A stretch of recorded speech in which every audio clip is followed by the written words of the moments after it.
اما انا مش تامر حسني برضه. كنت بتكلم مع لميس مره اللي ماسكه الاكونت بتاعي بتساعدني فيه، يعني بتنزل حلقات. فلميس كل شويه تبعت لي كل يوم 5 حلقات اقول لها لا وحشين. وجون اللي بيأدي يقعد يطلع حلقات اقول له لا يا جون وحشه. وبعد كده اي كام ابوز ايه بقى يا ميشو، شفتوا الحلقه دي احنا نزلناها، طلعوا لي منها حته صغيره هنزلها تاني. فاقوم منزل حته صغيره تاني. فقامت لميس قالت لي ما هي نزلت قبل كده. اما انا مش تامر حسني برضه. يعني ده لسه ما رحتش بقيت تامر حسني. مش تامر حسني ده مش معناه، مش قصدي ان انا لازم يبقى عندي كونتنت جديد كل يوم. انا عملت كومباينيشن اوف 20 حلقه ونزلتهم، بعد كده نزلتهم تاني بس سنابس، بعد كده نزلتهم تالت بس غيرت المزيكا، بعد كده نزلتهم رابع بس غيرت الستيتمنت، بعد كده نزلتهم خامس بصوره وعليها تكست.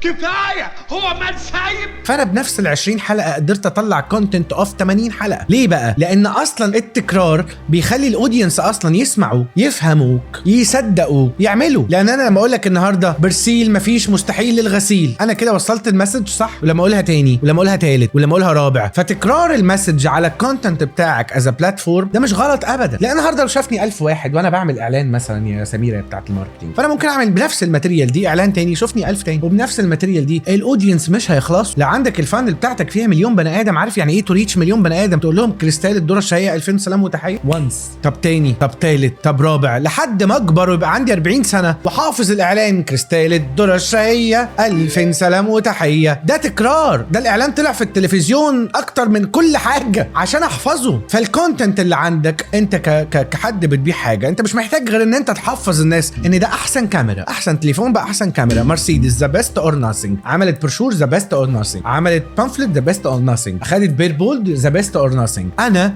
بترين دماغ الناس ان هي تحفظ ماي ستيتمنتس. بس انا مش تامر حسني. لو عجبك الكلام ده اعمل لي كومنتات هطلع لك تاني كل يوم.